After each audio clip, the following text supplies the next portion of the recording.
Kami yakin dengan pasangan Ganjar Mahfud yang sudah dideklarasikan dan sudah masuk ke simpul-simpul pemilih dengan melakukan konsolidasi di seluruh Indonesia, target kami bisa menang 1 putaran. Tapi sekali lagi, kalaupun harus 2 putaran, ya memang kalau fakta politiknya seperti itu, mau apa lagi. Yang jelas dengan 3 pasang calon ini, cita-cita ataupun hal yang diinginkan tidak terjadinya polarisasi itu bisa tercapai. Jadi masyarakat tidak terpolarisasi sejak awal, tapi nanti masih ada putaran berikutnya yang bisa berkonsentrasi. Sekarang sudah jelas ada 3 pasangan dan demikian kami mulai berhitung kembali semuanya.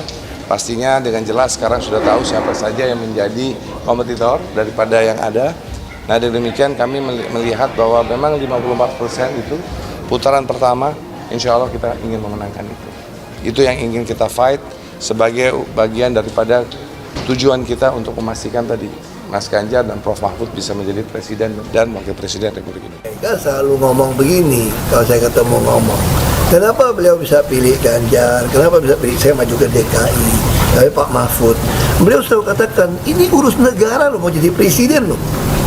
Kalau Anda belum lengkap, belum pernah di legislatif, belum nasional ya maksudnya DPR. Kalau DPR kan belum ngerti nih pemerintahan seperti apa. Anda belum pernah di eksekutif yang tingkat provinsi, Anda nggak ngerti jadi presiden nanti. Ini bukan soal belajar-belajar, coba-coba loh.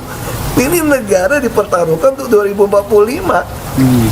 Kita kan mau mencapai 100 tahun ini mau jadi apa? Kalau coba-coba, ini negara sebentar lagi 300 juta penduduk kita. Mana boleh kita kasih orang coba-coba. Saya tidak meremehkan anak muda ya. Anak muda bisa lebih kreatif gitu ya.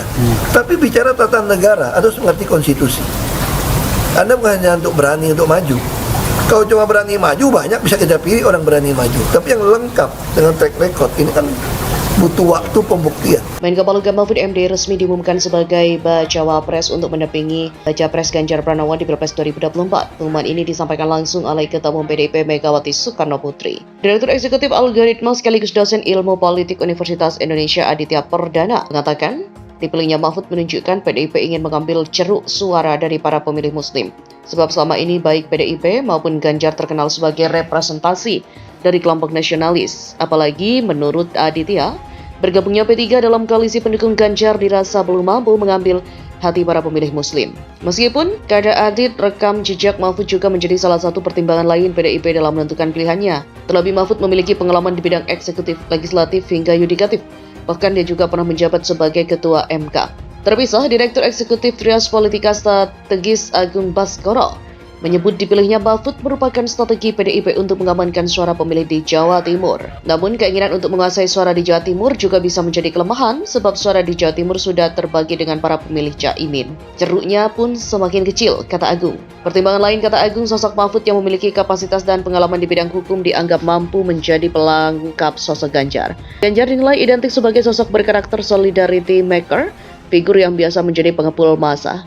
Kehadiran Mahfud yang malang melintang di legislatif, yudikatif, dan eksekutif, serta dikenal sebagai pakar hukum tata negara juga bisa menjadi hal positif bagi administrasi pemerintahan. Agung turut menyoroti sosok Mahfud yang terbilang tegas dan tanpa kompromi. Hal ini menurutnya bisa jadi kelemahan maupun kelebihan Mahfud saat berhadapan dengan para elit politik yang beragam rupa. Alarm dari Teguh Umar untuk Jokowi. Di sisi lain, Agung memandang putusan MK terkait syarat cawapres yang diputuskan pada Senin 16 Oktober lalu juga menjadi salah satu pertimbangan PDIP dalam memilih Mahfud. Sosok Mahfud yang pernah menjadi Ketua MK, kata Aditya, bisa dinilai sebagai bentuk alarm dari PDIP pada koalisi lain, bahkan alarm untuk istana.